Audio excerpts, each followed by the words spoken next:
Hello and welcome to Glasgow Rangers Nation with me, your host Owen James, the channel that brings you your team every single day. Well, it is a Sunday, guys. It's not a great Sunday, is it, after yesterday's pathetic performance by Rangers against Dundee United. A display that was just totally unacceptable. A first half that was just pathetic. A second half that was slightly better. Hadji and Danilo making a big difference, but worth noting that neither of them, of course, can play on Thursday, as they're not in the Euro squad. Well done, Big Phil. Well done. But we don't. I'm not going to try and look. We talked enough about that game yesterday. We talked about it on the podcast yesterday evening. Fantastic support on last night's podcast. Thank you to everyone who tuned in. Lots of new names in the live chat as well. Fantastic to see. We're going to talk a little bit about. Well, like I said, we'll try not to touch on that. We will touch on the game again in the final word tonight. So come and join us for the final word at 8 o'clock tonight here on the channel. We're going to talk about the new CEO and new chairman of Rangers. It looks like finally Rangers will be appointing a new chairman, and on top of that, a new CEO is also imminent within the next 2 weeks. Now, unlike previous "they are imminent" comments that have come out of the club, you know the ones, they'll be here soon. To be appointed soon. We're weeks away. We're months away. We're drawing up a shortlist. Blah blah blah blah bullshit. We now have names. We actually have names and we have faces. So that's a huge step forward. And it's kind of nice to be talking about something remotely positive at this moment in time. You know, everything around the club at this moment in time seems very negative, doesn't it? You know, we talk about the performances on the pitch, absolute diabolical. We talk about the manager. Absolutely diabolical. We talk about some of the players who are not performing. Cyril Dessers, James Tavernier, absolutely diabolical. But, you know, it's quite nice to be talking about something that is remotely positive, or can be taken as a slight positive, that the club seems to be finally getting their act in gear. Now, we do believe that both the CEO and the chairman will be in place for the AGM on the 5th of December. Rangers anxious to get both men in. Although I think, you know, both men, once they've really got to know what's going on, will probably not thank the club for getting them in for an AGM on the 5th of December, giving them a very limited time to hit the ground running and get their head around what is going on at this club. I mean, these two guys, and we'll get to their names in a minute, have got a massive, huge job to do. I mean, if you consider the mess this football club is currently in, both on and off the field, it is just incredible. I mean, the two guys who are coming in as chairman and CEO have really got a situation where they're taking over a business that is making a loss, taking over a business that is not efficiently run, taking over a business where the manager is absolutely useless, the playing staff is not up to standard. The quality of football being put out, or the quality of product for keeping it business being put out, is very poor, and the customers, the fans, are very unhappy. So it's not a great position, is it? Really, it really is genuinely a situation that's, you know, that is very difficult for these two guys, and you've got to kind of feel for them. Okay, let's start with the chairman. So the prospective chairman is this guy here called Lord. That's right, Lord, an actual real Lord, guys. It's not that his parents decided to give him a sense of grandeur by naming him Lord. I know these days that parents do give their kids some rather stupid names, but this one actually is a Lord. He sits in the House of Lords in the Palace of Westminster. So he is actually a proper Lord. He is called Lord Malcolm Offord. And he is the leading candidate and is believed to be about to be appointed as the new chairman. The Scottish Sun, the Daily Record, and Rangers Review all reporting that Malcolm Offord is the man who will step in to replace John Bennett. Look, I'll admit I don't know a great deal about him, who he is. He is 60 years old, which means he's younger, obviously, than John Gilligan. He is a member of the House of Lords and has a background in politics and business. He was born in Greenock, so he is Scottish. He is a Conservative Party donor and sits in the House of Lords for the Conservative Party. He is the biggest target for Rangers chairman position.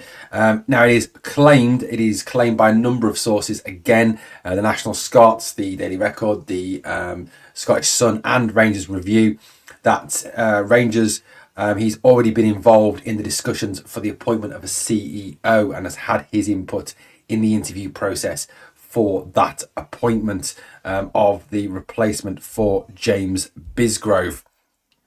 So Lord Malcolm Offord looks like the chairman. He looks like the next guy to take over the poison chalice, shall we say, of the chairman's role. Certainly, something that hasn't been the easiest job to do, has it really? I mean, it really genuinely hasn't, been an easy job. I mean, to give the guy his full title, this is from the gov.uk site. Lord Malcolm Offord of Garvell, CVO. Malcolm Offord is a Scottish businessman who was Parliamentary Under Secretary of State in the Department of Business and Trade from the 24th of April to the 5th of July 2024, so served in the last Conservative government. He was also previously a Parliamentary Under Secretary of State to the Scotland Office between 21 and 2024. He was born and educated in Greenock and graduated in law from the Edinburgh University in 1987 before embarking on a 25-year career in the City of London. He returned to Scotland in 2014 and established the private equity boutique Badenoch & Co., which invests in Scottish SMEs that focus on manufacturing their products at home and selling abroad. He is a regent of the Edinburgh University and a trustee of the Duke of Edinburgh's award as well. That is his official biography on the gov.uk site. So clearly a guy who has some expertise in business, clearly a guy who has some clear knowledge in the law, which obviously is very useful, a guy who has knowledge in finance, and a guy obviously who has some money behind him, has worked within the government as well, certainly has, lots of expertise from those aspects. Look, I don't think he is massively rich, so before anyone gets really excited and thinks, oh, he must have loads of money, I don't think he has a massive huge sum of money. Like I said, he does have this business Badenoch & Co, but his net worth is only around 20 million, so this is not a guy who is a multi-millionaire and is going to pump into the club multi-billions and multi-millions. So, it is very much a guy who's coming in, I think, for his business expertise. Obviously worked in the City of London for a long time. His expertise in obviously working in government, his expertise in running things, organising things, and being a kind of a leader. So I think that's obviously why Rangers are interested in Lord Malcolm Offord. So it looks like he is the guy for the chairman job. Like I said, look, with reserve judgment, I'm not going to sit here and cast aspersions on him. I'm not going to say anything, against him because he has certain political leanings. I know some people will within the Rangers fan base, given the fact that the Conservative Party is not always the most popular party in Scotland. I'm not going to diss the Conservative Party in any way, shape or form here on the channel. So look, like I said, we've got to give him a chance. If this is the guy that Rangers have identified, let's give him a chance. Let's see what he can bring to the party.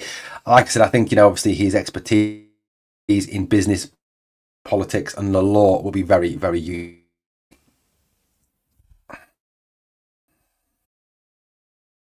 So that's the prospective chairman of the club, Malcolm Offord. The prospective new CEO who Offord has had a role in appointing is this man here, a guy called Patrick Stewart. I've got to admit, when I read this, read the report in the paper and I read the report on X, I did have to, I got a bit excited that it was actually going to be the actor Patrick Stewart, the Captain Jean-Luc Picard Patrick Stewart. I mean, how cool would that be? Make it so, number 2. Beam me up, Scotty. I think after a week at Rangers, he'd want to be beamed up to another planet. But no, it's not. It's just a guy with the same name. I've got to admit, I was a little bit disappointed it wasn't the Patrick Stewart. But no, it is this guy, Patrick Stewart. Now, why is a Manchester United badge on there? Well, this is where he last worked. He last worked for Manchester United. So the bonus there, I suppose, is twofold, really. One, he's worked for a massive football club. And second, he's worked for a very dysfunctional, very badly run, very kind of similar club to Rangers. I mean, one of the best quotes, I was reading through some of your comments the other day when I was going through and just checking out some of the comments, Someone I remember commented on one of the videos that Rangers are basically Manchester United without money. There's a similarity between the two clubs. Dissatisfaction with the manager. Obviously now that's gone because Amarim's in charge. Money issues, player issues, poor players who need to be shipped out, players who need to be get rid of, players from the past who they don't want anymore. Very, very much a similar situation at the two clubs. So, the guy's walking into that situation. Now, he was interim CEO for Manchester United, so he has done the CEO's job only on an interim basis before Sir Jim Ratcliffe took over the club and got rid of him. In terms of, about Patrick Stewart, like I said, I'm not going to admit that I know a great deal about the guy because I don't. I mean, he's linked. I had a quick sort of search around his LinkedIn profile. He talks about the work he's done with UEFA, the work he's done with Manchester United. So he said, this is what he says on his LinkedIn profile. I'm a C-suite executive with over 3 decades of experience in sports, entertainment and legal industries. So, he's a guy who brings a lot of expertise. He's had 18 years at Manchester United and 5 years at Team Marketing, which is the UEFA commercial agency for the Champions League. So he's done work at UEFA as well, so has understanding of UEFA. During my 18 seasons at Manchester United, revenue grew from 165 million to 648 million. The club was listed on the New York Stock Exchange. Investment was secured, which valued the club at circa 6 billion, and the club won 14 major trophies. Obviously, that's something they had a long time ago. I joined Manchester United as their first general counsel, going on to build an award-winning function and to lead across functional teams on business. I was subsequently promoted to the Football Club board before becoming director of Manchester United PLC and then the club's CEO. So, the guy has had a number of key experiences. He is currently not working, and therefore, obviously, there will be no fee for him. He's been an executive director at Manchester United, company secretary at Manchester United. He's worked with the Court of Arbitration for Sport. He has a Bachelor of Law degree from the University of Glasgow. He is, again, a Scottish guy. He has got a number of solicitors' jobs that he's done. So the guy's expertise, very much is in the legal side of things, which is always useful to have at Rangers, isn't it? A legal expertise. But, previous experience, excuse me, for Manchester United will be exceptionally useful for him. Obviously, having worked in the football industry, and it's certainly something that he will need to bring to Rangers. This is a guy who's going to come in and have an awful lot to do in his first, few weeks, months in charge. I mean, CEO in tray is, number one, most importantly, obviously, is to sack the manager. Let's hope that he comes in, looks at Philippe Clement and goes, "Are you having a fucking laugh? That's Eric Ten Hag 2.0, and sacks him straight away." If you can get in someone like Ruben Amorim 2.0, that'd be really good. January transfer window to plan for. Obviously, that is fast approaching, and he'll be part of the football board. He'll need to sit down with Niels Koppen, with Philippe Clement, and the new chairman, obviously, as well, and kind of look at what the budget is, types of players we need, how we're going to fund those players.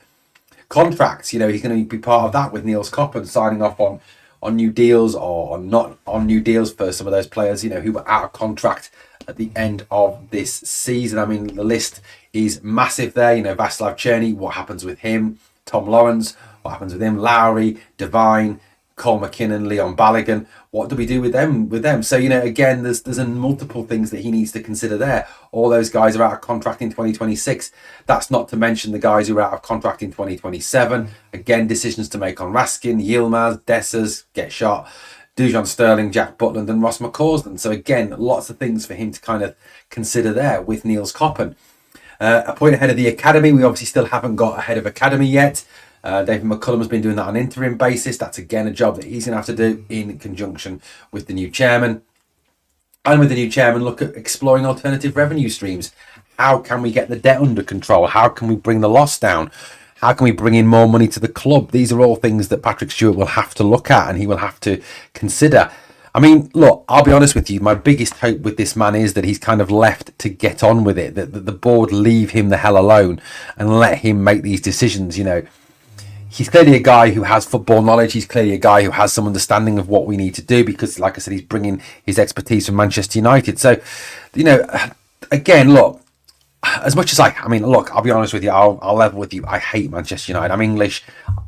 here in England, we grew up, if you weren't a Man United fan, you grew up hating Man United. You grew up hating Sir Alex Ferguson. It's just one of those things. It's a natural English state of affairs. I hated Manchester United, and I've got to admit, when I watched that European Cup final, and that eternal line of, and Solskjaer has won it. I mean, I was absolutely devastated that Solskjaer had won it. I really was hoping that Bayern Munich were going to win it. But look, we've got to give him a chance. We've got to give him the opportunity to sort of improve himself in the job. And I certainly think, the expertise he brings from all those jobs he's done at Manchester United will be exceptionally useful. And like I said, I don't envy either of them the job they've got to do at the club. Hopefully they will be given some sort of, independence to work independently of the Park family, who, like I've said on many occasions, are a cancer that needs to be cut out of our club, independently of the board, to kind of sort the club out, because the club is a mess. The club is a mess from top to bottom. This club is in a position that we need to kind of look at it and just go, this is disgusting. I mean, 3 trophies in 12 years is not acceptable for a Rangers team. The way the calibre of football that has been played is not acceptable for a Rangers team. The academy isn't working well. The manager is useless. We've got some hopeless players that need shipping out. It is an absolute mess from top to bottom. We're losing money off the field. We need to do something about that. And Offord and Stewart are going to have a hell of a job on their hands. But look, it's good that finally we're looking like we're actually going to solve this problem of no CEO, no chairman, and finally we'll have some direction back at the top of the club, and hopefully then decisions can be made to move the club forward. Those are the key things for me. Right, guys, love to know your thoughts, love to know your opinions on Offord and on Stewart. Please keep your political opinions out of it, guys. Look, I know that the Conservative Party are not popular in Scotland. I understand that. I have got a politics degree. I do understand politics. I have my own political opinions. I could bore you with them. I am very much support one side over the other, but I'm not going to bore you with those, and I'm not going to bring them out. So please obviously keep the political opinions out of it. Thanks for watching Glasgow Rangers Nation. As always, guys, please smash the like, sub, share, comment, all that great stuff. But most important, as I said last night, sometimes we fall out. Sometimes we have different opinions, but we all remember one thing. We support each other because we are one Rangers family, because we are the people.